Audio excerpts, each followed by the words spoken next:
Buenos días, mis queridos amigos.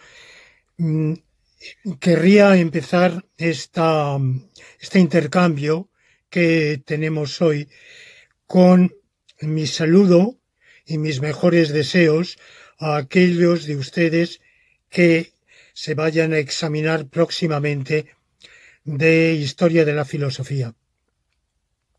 Y si me lo permiten, querría hacerlo exhortándolos a una visión de la historia de la filosofía que es distinta de la que transmiten algunos manuales y de la que parece que está inspirando los planes de estudio.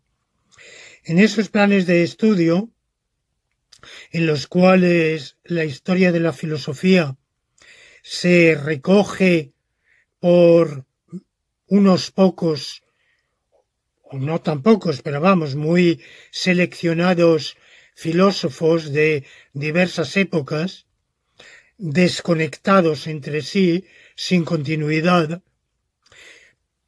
La historia de la filosofía parece la historia de genios, de individuos aislados que han tenido una inspiración en virtud de la cual han planteado unas cuestiones o han escrito unos ensayos o quizá han elaborado unos sistemas.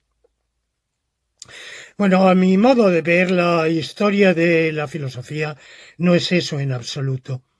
La historia de la filosofía es la historia de la reflexión humana acerca de qué es la realidad, qué es la existencia, qué es el mundo, si hay un solo mundo, si hay muchos, eh, cómo conocemos el mundo, cómo podemos tener certeza o al menos verosimilitud en nuestro conocimiento, cómo discernimos unas afirmaciones de otras para estar aproximadamente seguros de lo que decimos, de lo que creemos que es la realidad.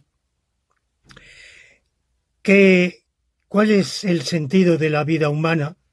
¿Qué pinta el ser humano en medio de esa realidad? Bueno, la especie humana nuestra, el Homo sapiens, también llamado Homo sapiens sapiens, es una especie evidentemente muy próxima, pero diferente de otras como el neandertal y las que nos han precedido. Y según los paleoantropólogos, existe desde hace como mínimo 200.000 años. Digo como mínimo porque es el momento en que hay restos arqueológicos que acreditables de la especie humana. Seguramente existe desde hace más tiempo. Pero si en vez de años calculamos en generaciones, esto significa unas 8.000 generaciones. Probablemente más, probablemente 10.000, 12.000. Entonces, el ser humano a lo largo de esas 8.000, 10.000 generaciones, evidentemente que se ha planteado estos problemas. Hay un filósofo alemán existencialista del siglo XX, Jaspers, que afirma que los niños son los más filósofos, porque ese tipo de preguntas aparentemente ingenuas, ¿por qué? ¿Por qué es así? ¿Por qué se nace? ¿Por qué se muere? ¿Por qué vivimos? Pues se plantean mucho, digamos que más que en la infancia, en la niñez tardía o adolescencia temprana, Y luego pues nos habituamos al trantrán de la vida y dejamos atrás normalmente ese tipo de cuestionamiento. Bueno, pues es evidente, pienso yo, que el ser humano siempre se ha planteado esos problemas.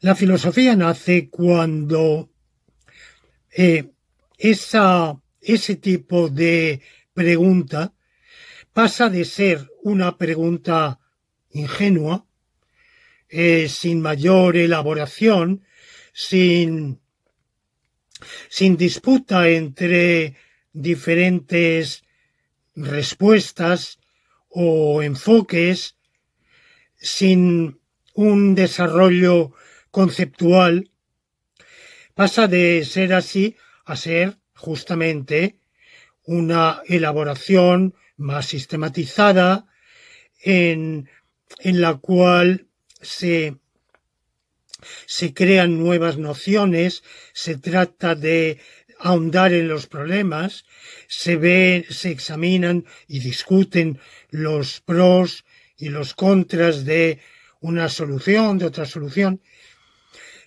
Y eso, que sepamos, se ha producido paralelamente en 3 civilizaciones, que han sido la griega, la china y la india o hindú, cada una con sus características.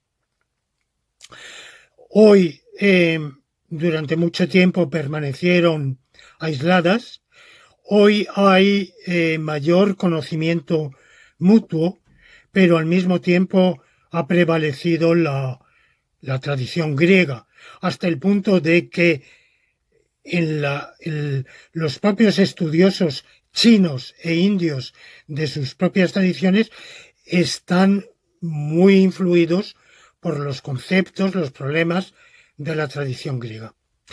Bueno, pues esa tradición griega se remonta, digamos, como muchísimo, a 100 generaciones. Es decir, que de las 8, 9 o 10.000 generaciones de nuestra especie, solo en las últimas 100 u 80 hay verdaderamente una tradición filosófica en este sentido.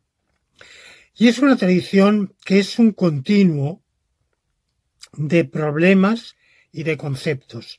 Justamente esto es la historia de la filosofía, la historia de los problemas y los conceptos filosóficos, elaborados ciertamente, reelaborados por individuos que se han encontrado en determinadas encrucijadas, que han tenido el talento que hayan tenido, pero que han hecho lo que han hecho justamente por estar en esas encrucijadas.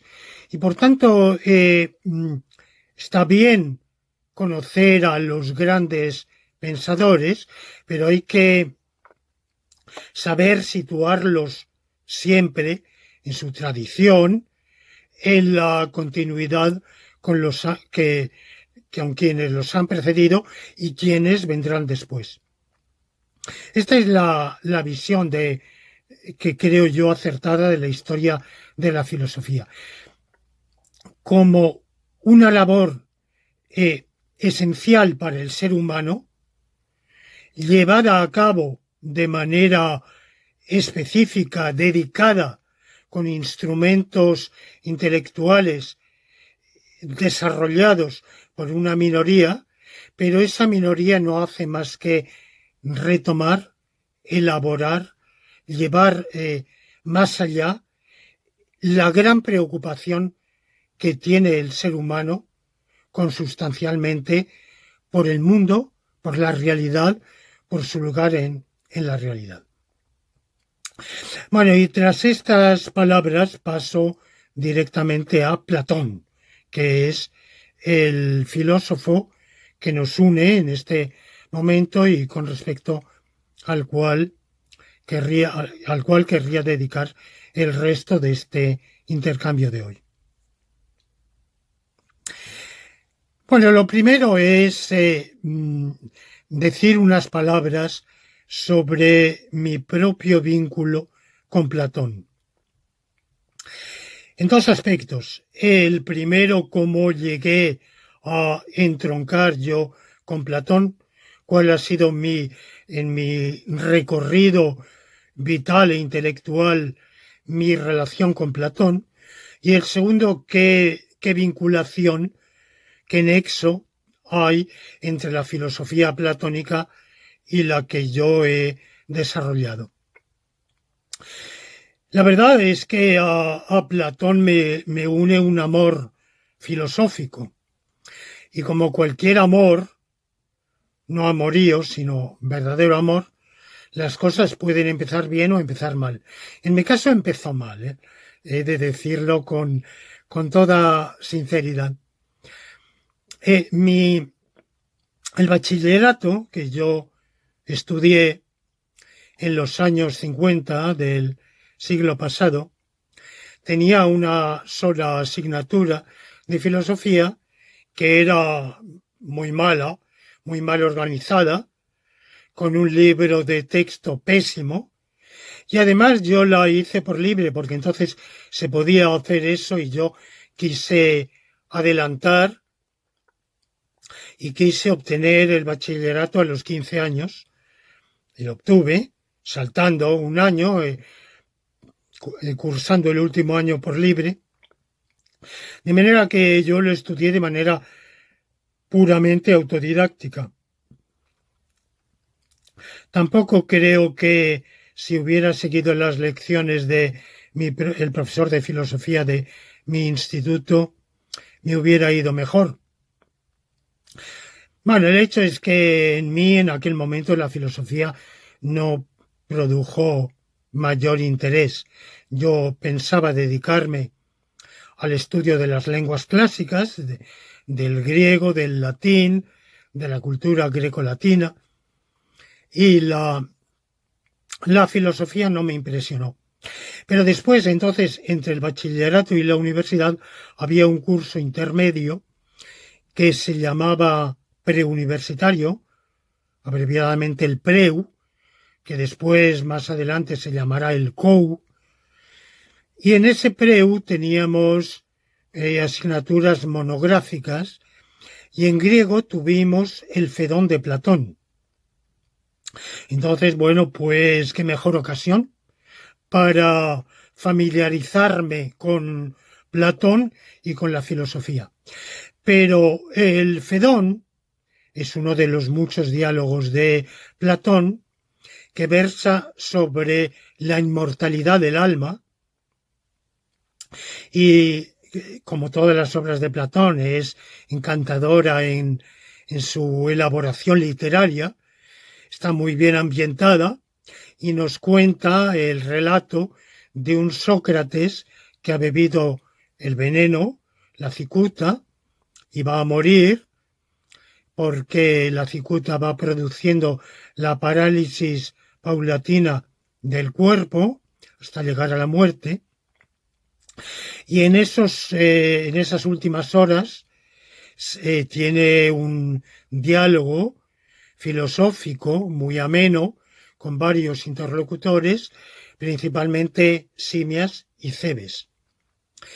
Y Sócrates argumenta que el alma es inmortal porque es simple, no está compuesta, lo que tiene una composición es la materia, y lo que se destruye o se corrompe es compuesto. Se corrompe porque unas partes se separan de otras, pero lo simple no puede descomponerse ni por consiguiente perecer.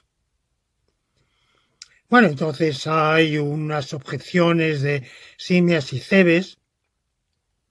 Ya la verdad es que era un muchachito de mozalbete de 15 años, un quinceañero sin experiencia de la vida, pero con un mínimo de sentido común para parecerme poco caritativo, que se discutiera con el que se va a morir y que se consuela pensando que su alma es inmortal y por tanto no va a morir en realidad, su cuerpo va a perecer, pero él, que es esencialmente su alma, va a seguir viviendo, pues chafarle esa esperanza con objeciones, por buenas o malas que fueran, yo mejor que muera en paz, que muera con esa esperanza. Pero a mí no me convencía el argumento de la simplicidad. Yo personalmente sí creía entonces, era una creencia que tenía, en una especie de inmortalidad, pero no individual. Yo sí creía que el ser humano está eh, habitado por un hálito, por un espíritu, pero no el espíritu individual. ¿De dónde había sacado yo esa idea? No me la había inventado. Yo había tenido muchísimas lecturas, dispares, más que filosóficas, de ensayo, de una serie de autores, y me había llegado esta idea que se atribuye al gran filósofo hispanoárabe Aristóteles del alma, el intelecto colectivo, que persiste más allá de la muerte, pero no es individual. Bueno, pensara yo lo que pensase, que eso no tiene importancia. No me convencía el argumento de Sócrates, pero en general, como temática filosófica, esa cuestión, pues tampoco me suscitó un interés ni para atraerme mucho a la filosofía de Platón ni a la filosofía. Y es verdad que hablando de ese argumento, Sócrates desarrolla, expone someramente la famosísima teoría que llamamos de las ideas. En realidad esta traducción del griego ideai o eidee por ideas es muy confundente porque lo que nosotros entendemos por ideas son entidades que están en nuestra mente o en la mente ajena, pero para Platón lo que él llama ideai son entidades objetivas, modelos, maquetas de las cosas de este mundo, que cada una de las cuales tiene una sola propiedad, que es la propiedad subsistente. Lo bello en sí, la rojez en sí, o por qué no, la ventana en sí, que no tiene otra propiedad que la de ser una ventana.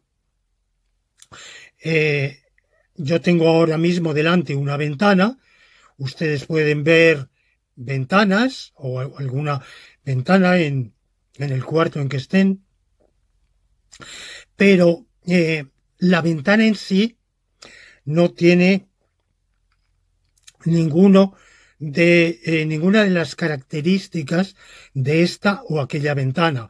No es ni de aluminio ni de madera, es ventana sin más. Bueno, esa concepción que Platón desarrolla en sus diálogos,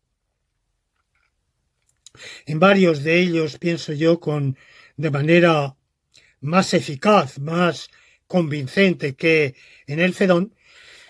La verdad es que el primer encuentro que yo tuve con esa concepción en el Fedón, pues no me sedujo. La verdad es que me resultaba una curiosidad un poco extraña y una postulación difícil de admitir, que era esa belleza en sí, lo bello en sí. Bueno, y por otro lado, el profesor que me enseñaba ese diálogo, yo tuve la suerte de que fue un ilustre lingüista y filólogo, seguramente el mayor filólogo español del siglo XX, que era Francisco Rodríguez Adrados, porque entonces él era profesor de la Universidad de Madrid, pero también nos daba clase en el Instituto Cardenal Cisneros.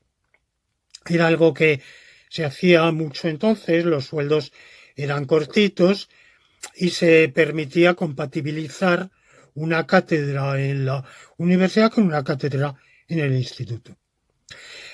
Como filósofo, lingüista, genial, excepcional.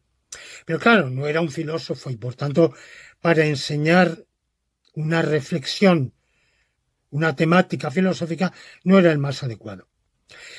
En realidad, mi aprecio por la filosofía platónica vino después, cuando estaba en la universidad, a través de Hegel. Mi verdadero descubrimiento de la filosofía fue primero autodidáctico, leyendo a Hegel. Lo leí poquito después, cuando estaba justamente en las semanas en que estaba cumpliendo 16 años, cayó en mis manos por casualidad, porque estaba en la biblioteca de mis padres, una vieja edición de la pequeña. Hegel tiene dos lógicas, lo que se llama la gran lógica y la pequeña. Bueno, esto era la pequeña en varios volúmenes, si mal no recuerdo, y empecé a leerla.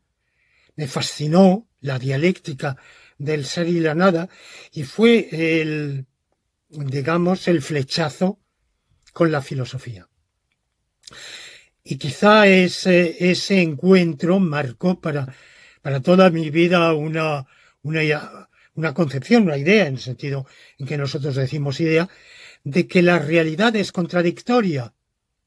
El ser y la nada participan el uno del otro, y por esa vía, algún año después, retomé la lectura de Platón, y concretamente de dos diálogos tardíos, que son los que más me han marcado, que son el Parménides y el Sofista. Diálogos dificilísimos, arduos, complejos, de una argumentación densa, intrincada. No todos esos argumentos son argumentos lógicamente válidos.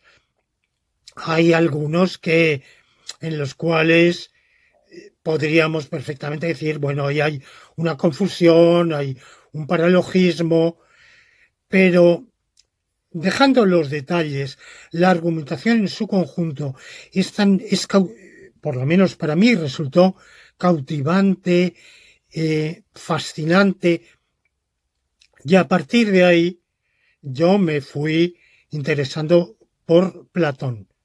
Hegel es un filósofo de la tradición neoplatónica, bueno, una tradición neoplatónica evidentemente muy reelaborada, muy rehecha, muy pasada por muchos filtros, y es un agua que ha corrido bajo muchísimos puentes cuando llega a Hegel, pero no deja de ser, en definitiva, un filósofo de la tradición platónica.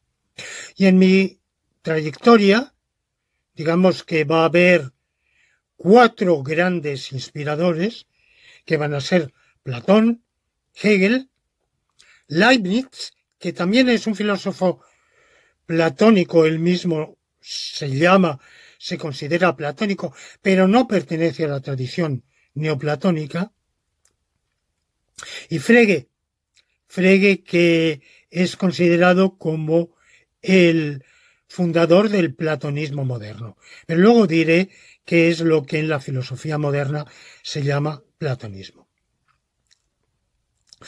Bueno, esto indica cuál ha sido mi trayectoria.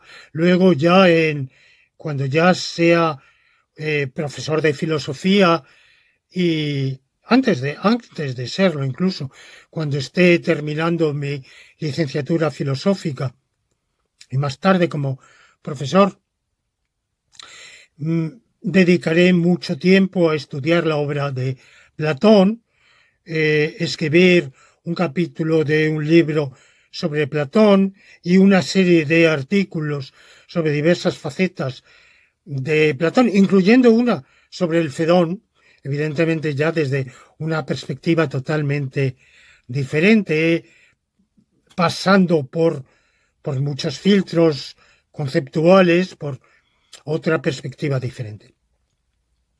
Ahora, ya dejando el lado de la trayectoria, para centrarme en los puntos de conexión entre la filosofía platónica y la mía, pues son tres. Primero, Platón afirma, como hemos visto, que para cualquier cualidad que tienen las cosas en el mundo, existen no solo cosas con esa cualidad, sino la cualidad en sí misma. Lo que él dice, la ventana en sí, o lo rojo en sí, o lo bello en sí, aunque tiene, justamente en el Fedón, por ejemplo, en otros diálogos también, tiene reparos.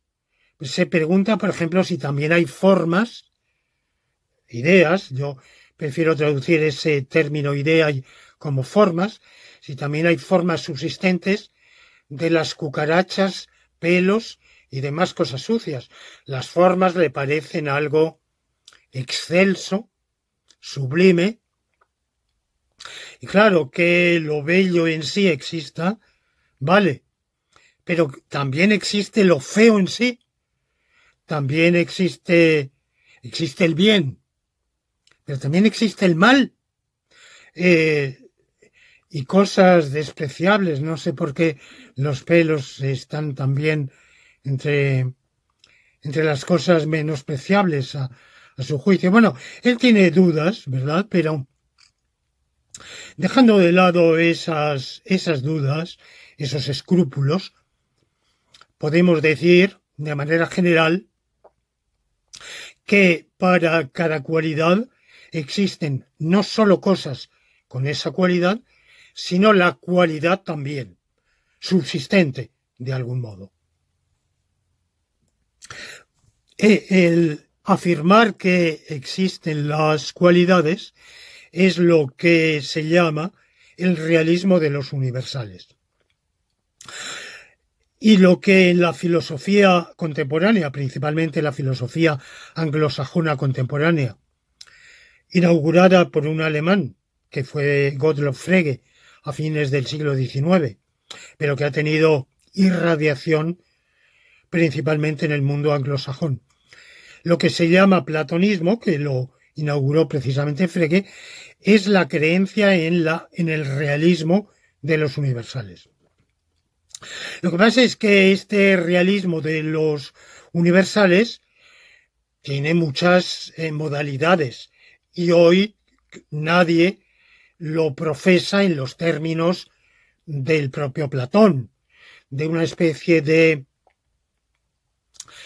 cosmos o cielo especial donde subsistirían las formas ajenas al mundo que nos rodea, y las cosas del mundo que nos rodea serían imitaciones, refracciones o refractaciones de esas formas que estarían en ese espacio espiritual o inmaterial. Hay muy diversas modalidades de realismo de los universales. Yo he tratado de acercar los universales a las cosas de nuestro mundo y decir que existen, pero que están en los propios objetos que poseen esas cualidades. Bueno, no voy a explicar aquí los detalles de esa concepción, pero mi primer vínculo temático, doctrinal con Platón, es compartir el realismo de los universales, la creencia de que las cualidades existen. No solo hay objetos rojos, sino que tienen algo en común. Ese algo en común no es solo que se parezcan, es que tienen algo en común, que hay algo común en un objeto rojo y en el otro, y ese algo es la rojez. Y lo mismo cualesquiera otras cualidades. Segundo vínculo doctrinal con Platón es la concepción de que el mundo tiene contradicciones. En Platón, esta afirmación de la contradictorialidad del mundo se da en dos periodos. En el primer periodo, para él, el mundo que nos rodea es contradictorio porque las cosas no son puras. Por ejemplo, vemos objetos verdes. Ahora mismo estoy viendo enfrente de mí árboles verdes.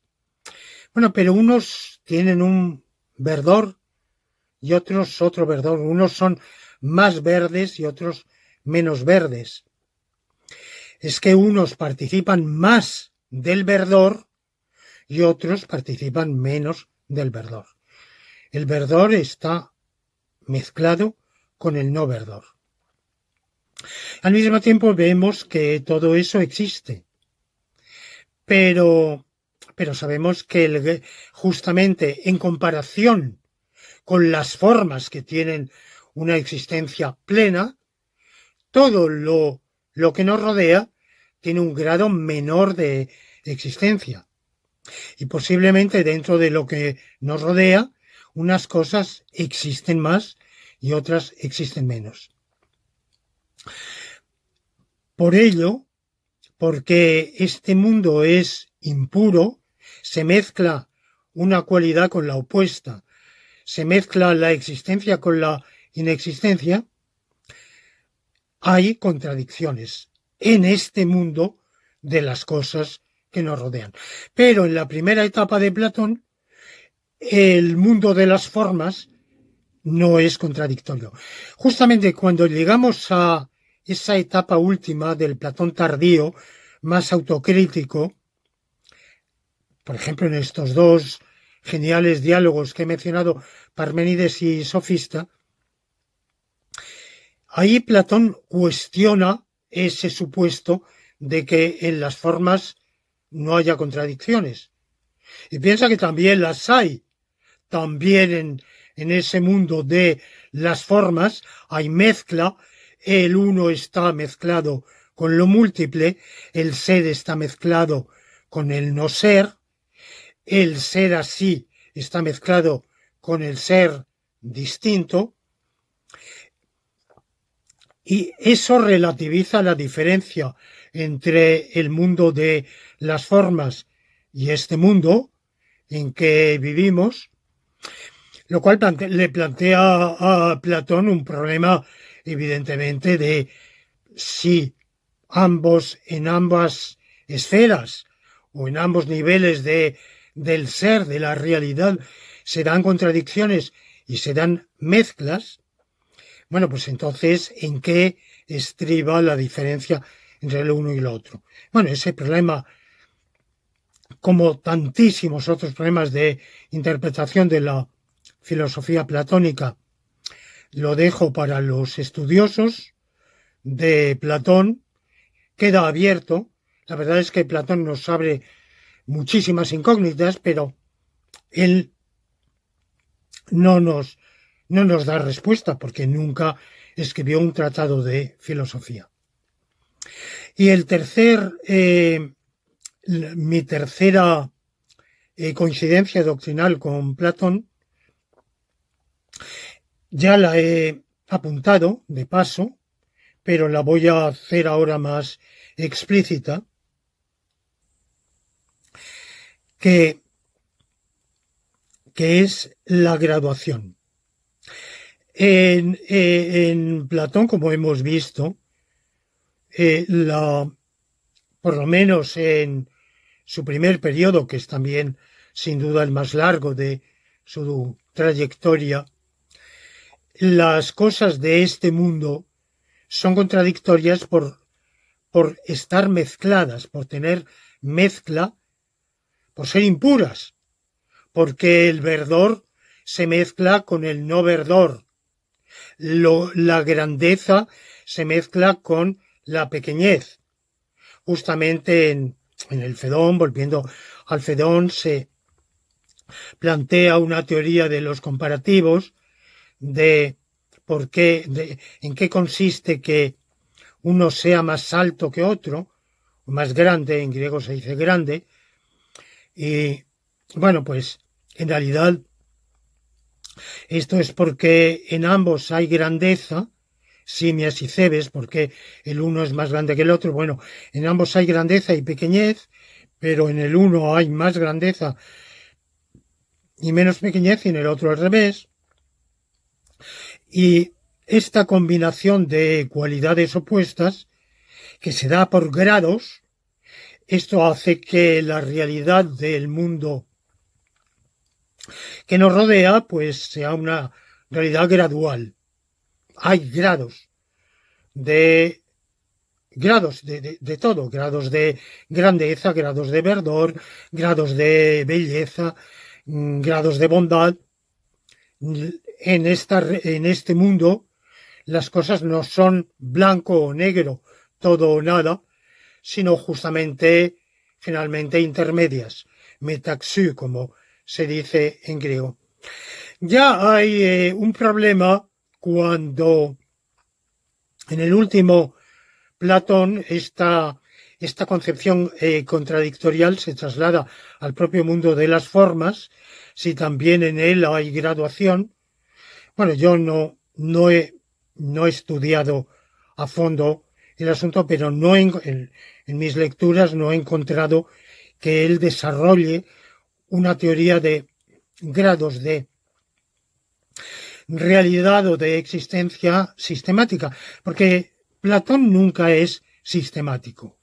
Platón nos plantea muchísimos problemas, nos provoca muchísimas inquietudes, nos incita a interrogantes, nos proporciona instrumentos conceptuales para abordar esos interrogantes, pero, pero no va más allá, no propone nunca una sistematización. Bueno, estas son mis tres coincidencias con Platón.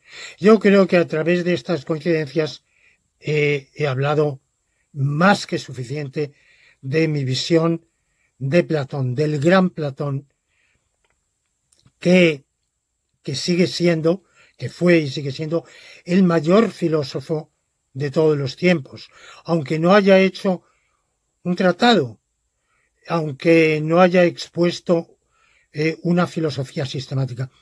Hay quien piensa que hay una escuela, por ejemplo en Italia, de estudiosos, de eruditos, que piensan que hay, pero vamos, en otros países también, que hay un Platón exotérico, que es el que, o sea, digamos, para el vulgo, para nosotros, que es el que se expresa en los diálogos, y hay otro Platón esotérico, con ese, que es el Platón, la doctrina secreta o reservada para los iniciados, que es la que exponía verbalmente a sus discípulos, y de la cual habría atisbos, por ejemplo, en sus cartas. Se conservan algunas cartas o se le atribuyen algunas cartas, la carta séptima y ciertos párrafos de esa carta séptima darían una clave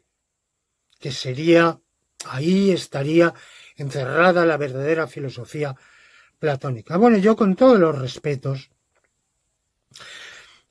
comprendo que entre los estudiosos tiene que haber quienes se dediquen a todo y a afilar cualquier punta, sacar punta donde puedan, pero para mí es una pura especulación.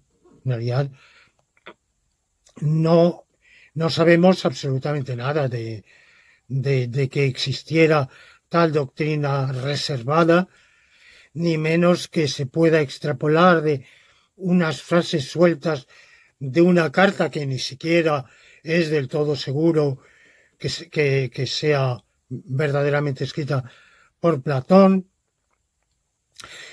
Y sea lo que fuera lo que pensara Platón, lo importante no es lo que él pensara, sino lo que nos ha transmitido. Y lo que nos ha transmitido son sus diálogos. Él no quiso escribir, podía escribir un tratado. De hecho, algunos de los predecesores habían escrito tratados de los cuales no nos quedan más que pequeños fragmentos. Anaxágoras, Empédocles, Demócrito, de otros geniales como Parménides o Heráclito, nos queda todavía menos aforismos o el poema de Parménides, pero Platón siguió otra vía, que fue la vía del diálogo. Platón es además el único filósofo en la historia que es un grandísimo escritor. No solamente tiene el genio del filósofo, sino el genio del literato. Y por supuesto, el talento extraordinario de hacer la filosofía en forma de diálogo ameno, escenificado. No hay más que leer, por ejemplo, el comienzo de la República, toda la escenificación que hace de cómo se reúnen, en qué circunstancias, a propósito de una procesión de la diosa, de una fiesta, en qué momento cuenta detalles de la... Antes de enfrascarse en el tema filosófico que se va a debatir, y después de Platón, varios filósofos, entre ellos mi amado Leibniz, han escrito también parte de su obra en forma de diálogo. Leibniz tiene diálogos famosos como el Pacidius Philaleti o los nuevos ensayos sobre el entendimiento humano. Pero, ¿qué quiere usted? Filosóficamente, muy bien, de contenido filosófico estupendo, pero como diálogo, como obra literaria, no tiene ese gancho, ese donaire, ese salero literario que tiene la obra del diálogo, el diálogo platónico, ¿no? Bueno, ya no sé si hay un Platón secreto, no lo conozco, no creo en él, ni descreo. Me atengo al Platón que nos ha venido por los diálogos y me conformo con eso, que es muchísimo, valiosísimo, que ha dado para muchísimos desarrollos y que seguirá dando para muchísimos desarrollos posteriores. Voy a centrarme ahora en un problema que viene a cuento de la manera en que ha abordado el profesor Guzmán esta temática de Platón, que es el mito de la caverna. También al hablar de los grados de la realidad y de cómo las cosas de este mundo tienen un grado de realidad inferior a las formas, bueno, lo he hecho sin pasar por esa mediación que hace Platón en algún diálogo del mito de la caverna. Es un mito muy sugerente, ustedes lo conocen, es el relato de, imaginémonos que unos hombres que pasan su vida encadenados en una cadena, en una caverna, una cueva, y ante los cuales se van proyectando desde la luz que entra por detrás, pero ellos están de espaldas a la luz, sombras. Y lo que ven, la única vida, la única realidad que conocen son esas sombras. Y una vez uno de ellos es liberado de las cadenas, sacado fuera y se le muestra, conoce, ve y toca y huele y saborea las cosas del mundo exterior. Y se dan cuenta de que tienen más realidad que las sombras. Las sombras son reflejos pálidos, empobrecidos de la realidad real que está fuera. Pero cuando vuelve a la caverna y quiere convencer de ello a sus compañeros de infortunio, no lo logra porque para ellos la verdadera realidad es ese mundo de sombras que tiene delante. Bueno, este mito de la caverna, claro, resulta, bueno, bonito, pero poco convincente, porque claro, hay una dificultad.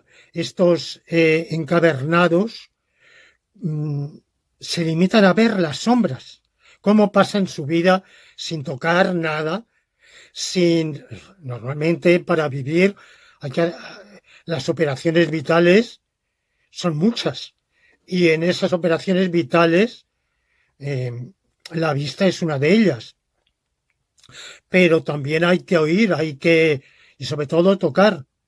Se puede ser ciego, se puede vivir en el mundo siendo ciego y no viendo, pero hay que tener algún contacto con la realidad por otros sentidos. Entonces, claro, resulta un poco el relato artificial en medida en que, bueno, ese contacto con las sombras, pues no podemos imaginarlo como una vida, ni siquiera una vida con entidades que sean reflejos pálidos de una realidad verdadera. Habría otra metáfora que es la del sueño, muy común en el siglo XVII, en la literatura y en la filosofía. En la filosofía, empezando por Descartes, cuando en su discurso del método y en sus meditaciones metafísicas se plantea con qué criterio puedo yo decir que lo que percibo ahora mismo con mis sentidos no es un sueño, porque también cuando yo estaba soñando percibía o me parecía percibir con los mismos sentidos: ver, oír, oler, gustar y tocar. Sin embargo, cuando despierto, veo una realidad que me parece más real. Como digo, era este tema del sueño, se retoma en el siglo XVII no solo en la filosofía, lo retoma Leibniz. Por ejemplo, Leibniz dice la diferencia entre la realidad y el sueño es que la realidad está conectada. El criterio es que la realidad tiene entre sí una conexión lógica, mientras que en el sueño es una yuxtaposición de sucesos que no guardan entre sí una congruencia, una cohesión suficiente lógica. Bueno, esta es su respuesta. Y todos conocemos, evidentemente, la obra de Calderón de la Barca, La vida es sueño, que, como digo, tiene mucha relación con otras obras literarias de la misma época. ¿Qué es la vida? Una ilusión. ¿Qué es la vida? Un frenesí, una sombra, una ficción, que todo bien es pequeño, pues toda la vida es sueño y los sueños son. Bueno, este mito de la caverna nos lleva también a otro problema, que es la posible realidad de mundos alternativos. Vivimos en un mundo, pero quizá hay otros mundos, quizá más reales o quizá menos reales, ¿no? Esto que puede parecer una especulación, Por ejemplo, Leibniz es el gran teorizador, inventor, de hecho, de este término de los mundos posibles alternativos. Lo que pasa es que para él únicamente podía existir uno. Dios tenía que escoger de todos los mundos posibles el mejor. Y algún filósofo contemporáneo ha dicho, ¿por qué? Todos existen. No hay ningún motivo para que unos existan y otros no. Pero esto que, bueno, pueden parecer especulaciones de puros filósofos o metafísicos, también se ha planteado en la física contemporánea, la teoría del multiverso, por un problema de la física cuántica, del principio de indeterminación. Bueno, no voy a entrar aquí. Algunos físicos, no todos, es una teoría que ha tenido mucha aceptación. Creo que en este momento está siendo arrinconada, porque nunca convenció a todos, del multiverso, que es que a cada instante el universo se está bifurcando, el mundo se está bifurcando en mundos alternativos, en uno de los cuales las cosas van a la derecha y en otros a la izquierda, en uno de los cuales, de manera que hemos tenido en nuestra vida, por ejemplo, encrucijadas. Hemos decidido si escoger una rama u otra en nuestros estudios, o si preferir, por ejemplo, tal actividad extraescolar o tal otra, y más tarde ligarnos por amistad con alguien o con otro, eventualmente por vínculos amorosos. Bueno, tenemos unas alternativas, unas encrucijadas, y lo que nos dice esta teoría del multiverso es que no es que una se realice y otra no, sino que todas se realicen. Bueno, esta teoría no es lo mismo que la teoría del mito de la caverna, pero no dejan de ser concepciones que guardan entre sí algún tipo de paralelismo. O sea, que lo que podría parecer en Platón una simple ocurrencia, un simple truco literario, puede también tener y tiene una serie de proyecciones en la elaboración filosófica e incluso física de nuestros días. Porque a los físicos también podríamos plantearles esa cuestión. Bueno, y esas, suponiendo esa teoría del multiverso, que como digo está hoy en retroceso, suponiendo eso, esos diversos multiversos o universos alternativos, paralelos, tienen igual realidad el uno que el otro. O a lo mejor el uno tiene más realidad que el otro. Y digamos que el uno es, con respecto al otro, como el mundo de las realidades platónicas, visibles y tocables, tangibles, es con respecto al mundo de las sombras. O el mundo de las cosas tangibles es, mejor dicho, el mundo de las formas subsistentes es con respecto al de las cosas tangibles. Para él hay estos tres escalones.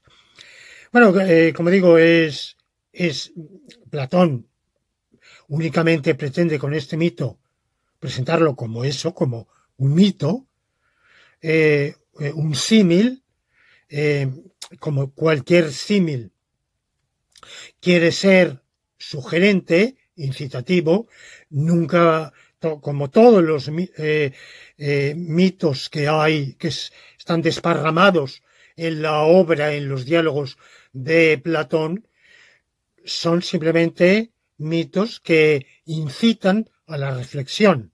Ninguno de ellos, Platón no creía, vamos, esto nos lo da clarísimamente a entender, él no creía para nada en la verdad de la mitología griega, su concepción de la divinidad no era en absoluto la del politeísmo de la sociedad ateniense, griega, pero reutiliza, modificándolos a su manera y según su fantasía, diversos mitos, simplemente como estímulos para la reflexión filosófica, o a veces inventa otros, como este de la caverna, que evidentemente está inventado por él. Bueno, y con esto paso al último tema de este intercambio de ideas que tenemos hoy,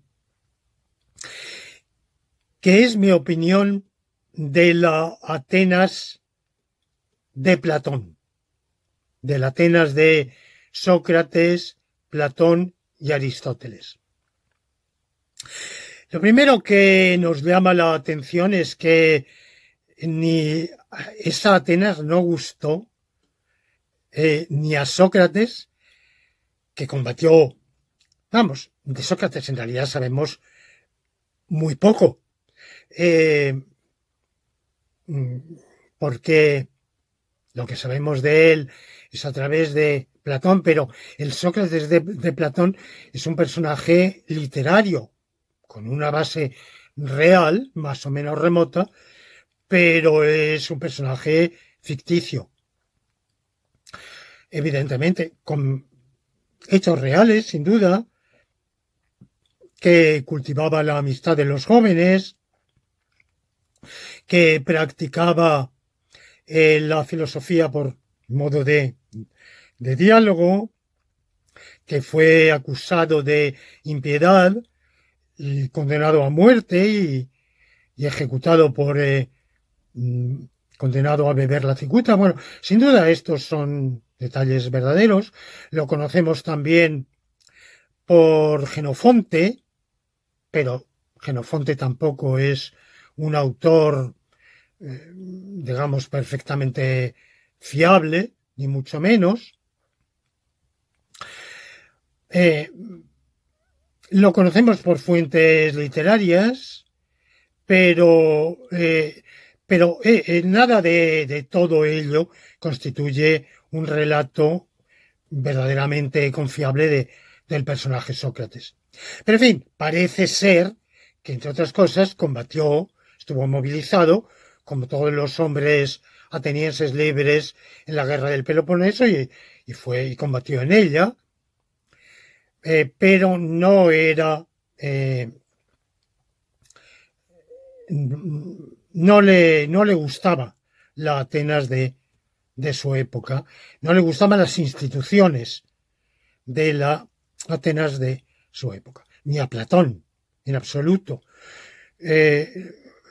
La democracia ateniense, enseguida voy a aclarar qué es eso de democracia ateniense, que nos llama, que es un término totalmente confundente porque es un régimen político que no tiene absolutamente nada que ver o poquísimo que ver con lo que hoy llamamos democracia convencionalmente, pero no le gustaba porque él pensaba que el poder debían ejercerlo los sabios, los que tenían puesta la mirada en la justicia, serían los únicos que gobernaran con justicia. Mientras que la muchedumbre era ignorante, y como era ignorante, no conocía, no tenía la mirada puesta en la justicia, se dejaba llevar por los demagogos. Y entonces, al dejarse llevar por los demagogos, votaba decisiones que no redundaban en absoluto en el bien de la polis, en una gobernación o en un gobierno ajustado al ideal de la justicia, o si queremos decirlo, del bien común. Y Aristóteles tampoco. Aristóteles, discípulo de Platón, pero discípulo respondón, porque elaboró un sistema de filosofía totalmente, no solo apartado y diferente del de Platón, sino en todo lo esencial justamente lo contrario. Aristóteles tampoco era en absoluto admirador del sistema político ateniense, y de hecho, como él había sido profesor, tutor de Alejandro de Macedonia cuando el reino de Macedonia conquista Grecia, Filipo se adueña de Atenas y le impone el yugo macedónico. Él vivió en Atenas por la protección de los del rey de Macedonia, pero después de la muerte de Alejandro, Aristóteles es condenado en Atenas, tiene que refugiarse, tiene que exiliarse, de manera que tampoco su teoría política es un poco más equilibrada. Él es partidario de un régimen mixto, pero ninguno de los tres grandes filósofos de ese momento es un admirador de aquella Atenas. Y sin embargo, ¿por qué fue Atenas la cuna de la gran filosofía? No de los primeros filósofos. Los primeros filósofos griegos habían surgido en diversas ciudades: Heráclito en Éfeso, Parménides en Elea, en lo que se llamaba la Magna Grecia, entre el sur de Italia y Sicilia, las colonias griegas allí establecidas, Demócrito en Abdera, pero finalmente fue Atenas la patria de la filosofía, y va a ser Atenas la ciudad donde en los siglos siguientes se van a mantener y desarrollar las escuelas filosóficas. De hecho, cuando Grecia sea incorporada al Imperio Romano, los aristócratas romanos que quieran estudiar filosofía acudirán a Atenas. Posteriormente, algunos irán a Alejandría, que es el principal foco de la cultura helenística, que estuvo, bueno, momentáneamente, digamos, un poco en rivalidad con Atenas en algún momento. Pero, en fin, de manera principal fue Atenas el foco del desarrollo filosófico. ¿Y por qué? Bueno, pues lo primero que podríamos decir fue gracias a su régimen democrático. El régimen democrático ateniense, como digo, no es como lo que hoy entendemos por democracia. Lo que hoy se suele llamar democracia es un régimen esencialmente lo que se llama, con un término afortunado o no, democracia representativa, y es que en votaciones por sufragio universal se eligen representantes, que estos representantes ejercen el poder legislativo, nombran un poder ejecutivo. Bueno, hay diversos modelos, evidentemente. Hay modelos presidenciales en los cuales se elige directamente al jefe del Estado y este ejerce unos u otros poderes. Es esencialmente un régimen de elección popular. En Atenas no había elección popular. Poquísimos eran los cargos de elección popular. Los cargos que pudiéramos llamar ejecutivos eran por sorteo. Es decir, que entre los ciudadanos, y cuando digo ciudadanos, eran individuos adultos de más de 18 años, de sexo masculino, con ciudadanía ateniense, por supuesto libres.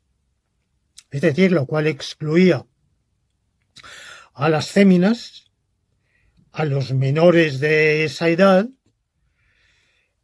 a los metecos, o sea, los extranjeros, forasteros, que podían ser griegos y estar perfectísimamente integrados y ser indiscernibles en su hablar, en todo, de los atenienses, y llevar varias generaciones afincados en Atenas, pero no obtenían la ciudadanía ateniense. Y podían desempeñar cargos importantísimos oficios importantísimos, pero no eran ciudadanos. De manera que la ciudadanía estaba bastante restringida. Hay diversos cálculos sobre qué porcentaje de la población del Ática tenía ciudadanía. Por otra parte, bueno, estos ciudadanos se reunían en asamblea, no votaban en sus lugares de residencia, no había mesas electorales como las concebimos, nada de... Se reunían en asamblea y hay que entender, claro, que solo acudían a la asamblea una minoría de los que tenían derecho a acudir. ¿Qué minoría? ¿El 5%? ¿El 10%? No lo sabemos con exactitud, pero sin duda poco, porque a muchísimos no podían dejar, los más pobres, no podían, a menos que por alguna circunstancia o casualidad tuvieran esa oportunidad, pero normalmente no tenían posibilidad, menos aún los que no vivían en la propia ciudad de Atenas, sino en el resto del territorio ateniense, en el Ática. Bueno, los medios de transporte, siendo los que eran, no era tampoco tan fácil perder un día o varios días en desplazarse para ir a la asamblea. De manera que era una minoría y se votaba en la asamblea. Y se votaban las decisiones allí casi todas. Y las que no, las que tenían que ser ejecutivas, las decidía unos órganos que se escogían por sorteo. Y el sorteado no recibía compensación económica y tenía obligación de asumir el cargo. Bueno, había varios tipos de órganos, la bulé, el pritaneo, bueno, no voy a entrar en esos detalles, pero como vemos ese régimen político no se parece nada. Quizá un poquitín, podríamos decir, Suiza, porque Suiza es un país de democracia directa en el cual todas las grandes decisiones se toman o pueden tomarse por plebiscito. Pero claro, el plebiscito suizo es totalmente distinto porque participa toda la población que quiere, es voluntario, desde luego, pero como no tienen que reunirse en asamblea,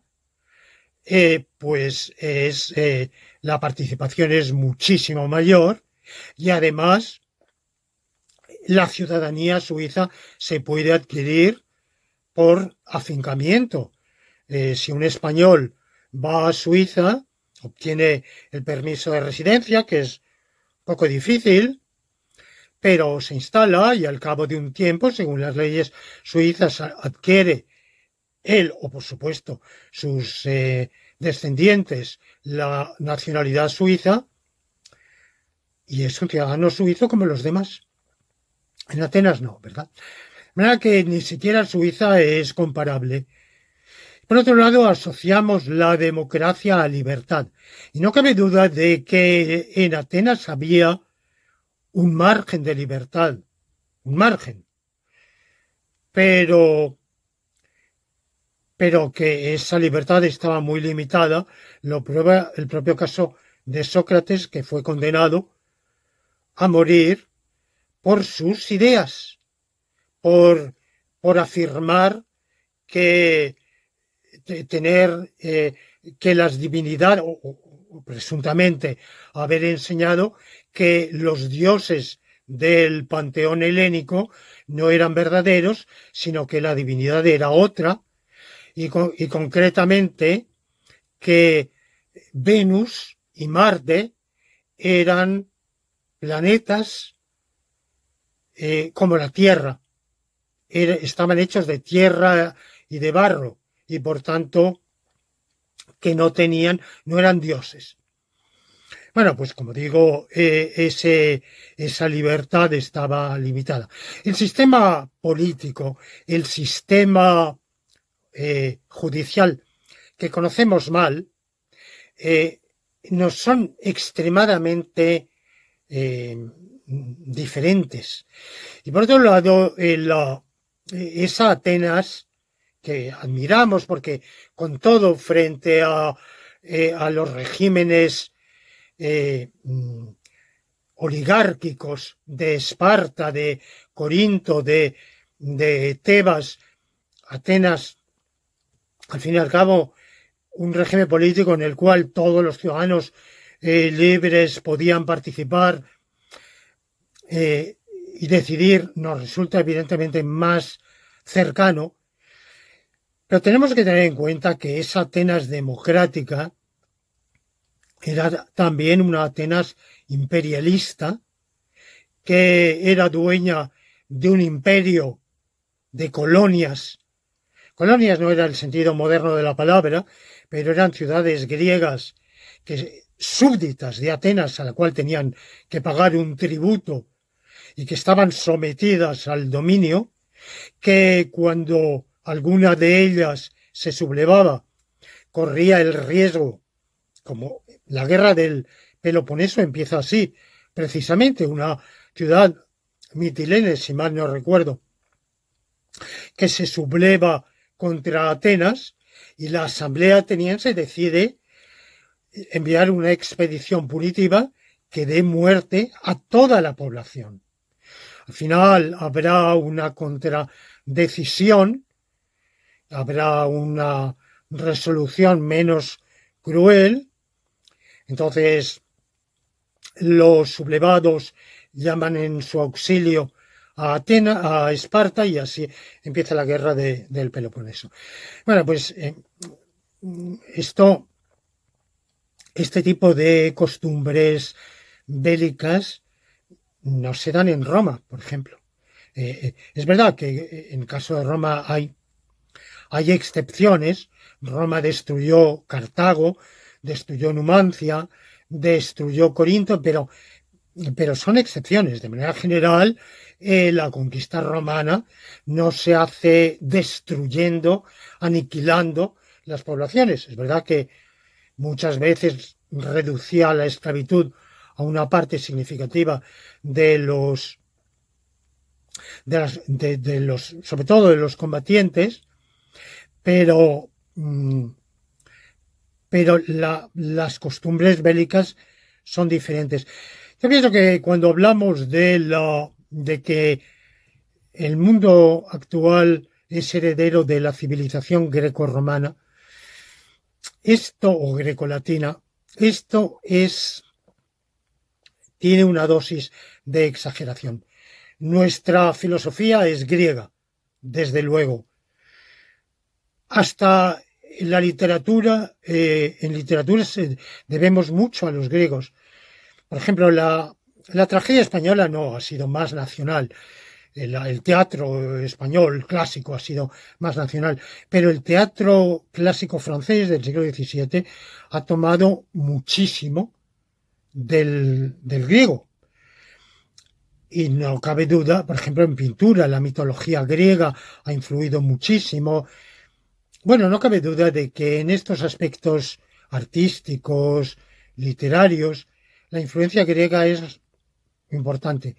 Pero en lo jurídico, lo político, nos sentimos mucho más herederos del mundo romano que del griego. Por ejemplo, cuando hablamos de la lucha por la democracia, en Roma, la lucha por la democracia implica un aspecto de lucha social, de lucha por la redistribución de riquezas, que no se da en absoluto en Atenas.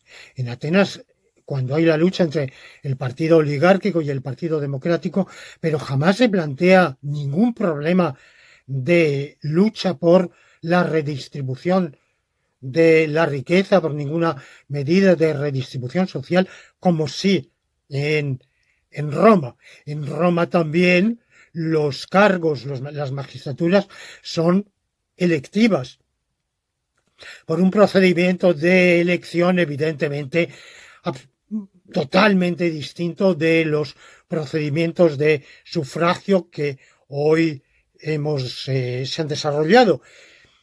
Pero el modelo inicial es Roma. Por supuesto, el derecho actual, todo el derecho actual viene del derecho romano. De manera que yo creo que somos en un 90% herederos del mundo romano, y en un 10% del griego o menos. Afortunadamente, dentro de eso que hemos heredado del mundo griego y concretamente de Atenas, está la filosofía.